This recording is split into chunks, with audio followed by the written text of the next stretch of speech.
Have you ever aced a grammar test? Yeah, you know the rules perfectly. Right, you memorize the right vocabulary words. But then you try speaking out loud. And, you freeze up completely. You feel like a broken robot. Yeah. Welcome to today's deep dive. We have a very special mission today. We want to unlock native conversational flow. Exactly. We want to move you forward. From A1 to A2 English. This is a huge, huge step. I mean, I face this struggle every day. Tell me about it. Like, I study my flashcards constantly. So you know the basic grammar rules. Right. But my speech feels so disconnected. You just state cold, plain facts. Yeah, I sound like a talking encyclopedia. I mean, that is extremely frustrating. It really is, you know. But this is a very natural stage. Right? Really? Yeah. You hit the invisible A1 wall. The A1 wall. Yes. What exactly is this invisible wall? Well, think about building a large house. Okay. You have a big pile of bricks. So the bricks are my vocabulary words. Exactly. You have nouns, verbs, and adjectives. But you cannot build with just bricks. You need something to hold them together. Yeah. You need the wet cement. Oh, like some kind of strong mortar. Exactly. Mortar is the glue for bricks. Without mortar, the house falls down. Right. The A1 wall lacks that mortar. Wow. That makes perfect sense to me. Yeah. I have all the language bricks, but I am missing the language mortar. Yes. A1 English uses lonely, isolated sentences. Like just very short statements. Exactly. A2 English flows smoothly and naturally. So we must find my word mortar. Right. We will find it today. Okay, so where do we begin? Let us start with talking about people. People are the main focus of conversations. Yes. So describe your best friend. Okay. Use your basic A1 English first. Well, that is very easy for me. Go for it. My best friend is Sarah. She lives in New York. Right. She works as a graphic designer. Okay. She loves drinking hot black coffee. So those sentences are grammatically perfect. But they sound like a grocery list. Yet the sentences are very choppy. They do not flow together at all. We can fix this with one word. What word? The word who. Oh, whoa. Yes. Who acts as very strong mortar. It connects separate facts about people. Exactly. Try combining the first two facts. Using who instead of saying she. Yes, let us try to build this. Sarah is my friend who lives. Lives where? Who lives in New York. That is absolutely perfect. Really? Yes. Now add her job. Okay. Sarah is my friend who lives. Who lives in New York. Right. And who works as a graphic designer. You are very close to native level. Was that wrong? Well, you do not need the second who. Oh, I see. You can just continue the main thought. Okay. Sarah is my friend. Yes. Who lives in New York. And works as a graphic designer. Exactly. How does that feel to say? It feels like one long, complete thought. Yeah. And it saves a lot of breath. It really does. It also helps the listener understand faster. Because human brains love connected ideas. Exactly. We process flowing sentences much easier. Can we try an office example next? That is a wonderful idea. I speak English at my workplace often. Okay, describe a coworker using basic facts. My coworker's David.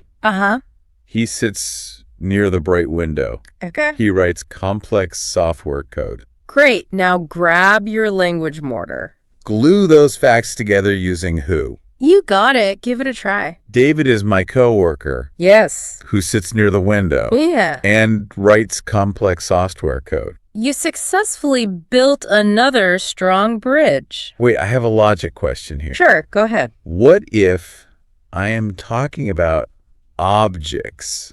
Ah. Can I use who for the printer? No, who is strictly for human beings. Oh, okay. So what do I use? We use the word which for objects. Which is the mortar for non-living things. Exactly. Let me try to create an example. Okay, go for it. The office printer is always broken. Right. The office printer is very noisy. Okay, use the object mortar for this. Glue the facts using the word which. Yes.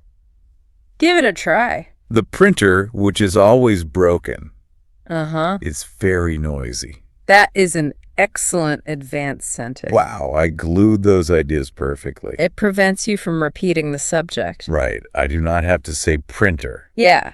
It reduces your mental effort. It reduces cognitive load for everyone. Yes. Cognitive load is a very interesting concept. Can you explain cognitive load simply? It just means how hard your brain works. Exactly. Simple sentences force a full stop. The brain has to stop entirely. Right. Connected sentences let the brain glide. We want the listener's brain to glide. Let me practice this mortar once more. Okay. I read a book which was thrilling. That is a wonderful A2 sentence. This is a really great first step. Yeah, you can connect basic facts now. But real conversations need more than facts. Yes, much more. Conversations require humanity and personal emotion. You have raised a very vital point. Plain facts are so boring. A conversation full of facts is boring. It sounds like reading a textbook. Exactly. Real humans have daily routines. And they have personal opinions. This brings us to personal English. So, what exactly is personal English? Well, A1 speakers report simple actions. Like, I go to the gym. Exactly. I use sentences like that constantly. It feels very dry and robotic, right? Yes, very robotic. A2 speakers add personal context. Like they share how often they go. Yes. We use frequency words for this. What are some good frequency words? You know words like always or sometimes. Right, of course. But let us learn hardly ever. I have heard that phrase before. Okay. What does hardly ever mean exactly? It means you almost never do it. Okay. It means an action is very rare. So I hardly ever go to the gym. Right. That adds much more specific detail. Yeah, it really does. But we're not quite done yet. What else do we need? We must add a feeling chunk next. Wait, what is a feeling chunk? It is a short phrase showing emotion. Oh, okay. It reveals your true, honest opinion. Do you have an example? A perfect example is to be honest. Ah, native speakers use that phrase constantly. Yes. Try combining all these parts now. Okay, let me think. Take your time. To be honest, I hardly ever go. Go where? Go to the gym. Why? Because I am quite lazy. Listen to that beautiful sentence. I shared a personal vulnerability. It definitely softens the entire statement. Yeah, it sounds much more authentic. And authentic communication builds social trust. Wow. Let us talk about hobbies now. Okay, what is your hobby? I read comic books at night. How often do you read them? I read them almost every single night. Let us use the frequency word frequently. Okay, I frequently read comic books. Good. Now add a feeling chunk. Like what? How about the phrase, to be frank? What does to be frank mean exactly? And it means you're sharing honest truth. So, very similar to be honest. Yes, exactly the same. Okay. To be frank, I read frequently. Because Because they help me relax. you are speaking like a true native. Wow, it really flows nicely. I will share another secret technique. Oh, please do. You can use the word actually, Okay. or you can use the word basically. Wait, I must challenge you on this. Oh, go ahead. If I use actually too much, is it bad? Well, yes. Will I sound nervous or unsure? That is a very valid concern. So I should avoid it. You should not overuse these words. Right. But they serve a vital psychological purpose. What psychological purpose do they serve? They act as cognitive pause buttons. Cognitive pause buttons? Yes. Explain that, please. They give your brain a tiny break. Okay. They buy you a fraction of a second. So my brain uses this time. Yes. It uses time to plan ahead. Ah, I understand the logic now. Yeah. Speaking a foreign language takes mental effort. It really does. I need extra time to find words. Yes. Yeah. Actually fills the awkward silent gap. It prevents me from saying, Exactly. This changes my entire perspective. Filler words are just useful tools. They are not simple mistakes. Right. They also make conversations feel relaxed. Can you give me a quick example? Sure. Actually, I prefer drinking hot tea. Oh. That sounds extremely polite and smooth. If you omit actually, it sounds harsh. Yeah, I prefer hot tea is aggressive. Exactly. So we add mortar to build sentences. Right. We add feeling chunks to decorate them. Yes. But a house needs to stand over time. It sure does. How do we talk about tomorrow? You guide us perfectly to the next topic. Oh, good. We call this the future shift. Talking about future plans can feel clumsy. It can. What is your plan for tomorrow? Use your basic A1 English first. Okay. Tomorrow I go to the park. Uh-huh. I see my older brother. Your grammar is perfectly acceptable there. But the sentence feels very passive. Yes.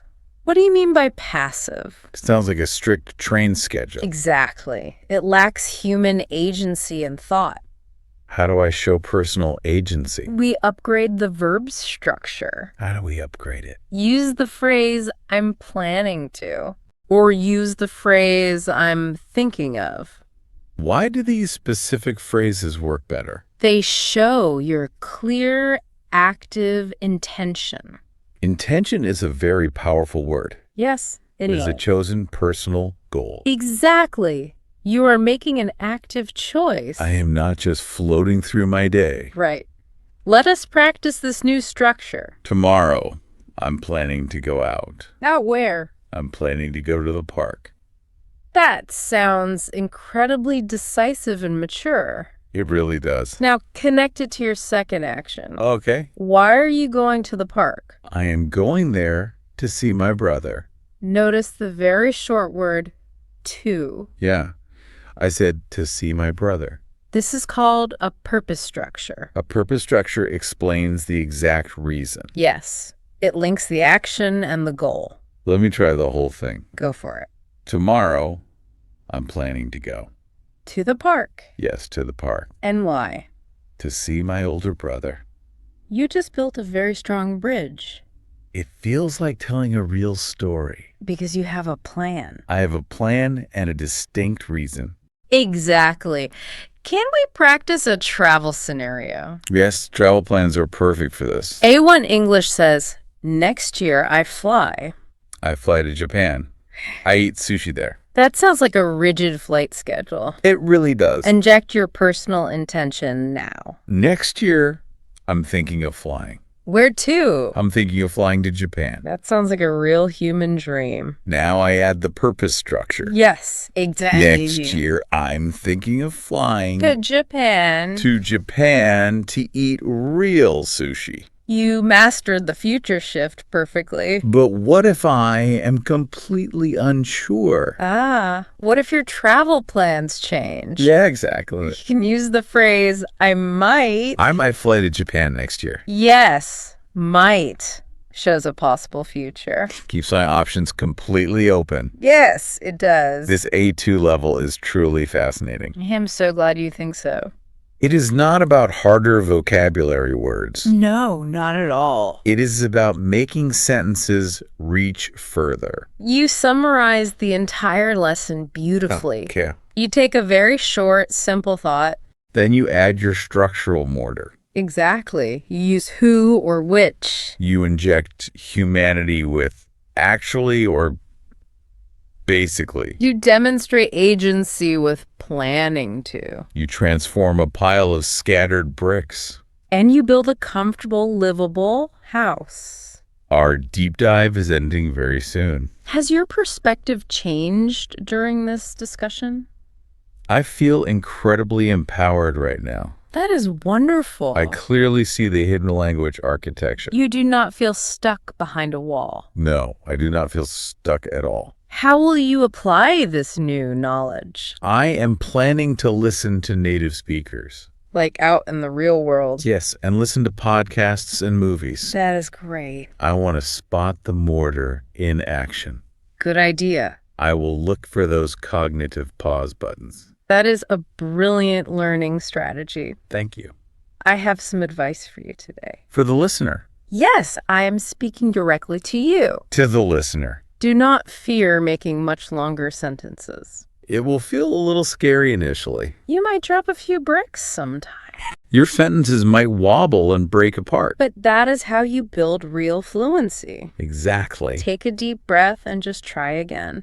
Building a strong house takes time and practice. Yes, it does. Every single conversation is a new brick. You can unlock native conversational flow. Yes, you really can. Let us leave you with one final thought. Okay, what is it? Think about your own daily speaking routines.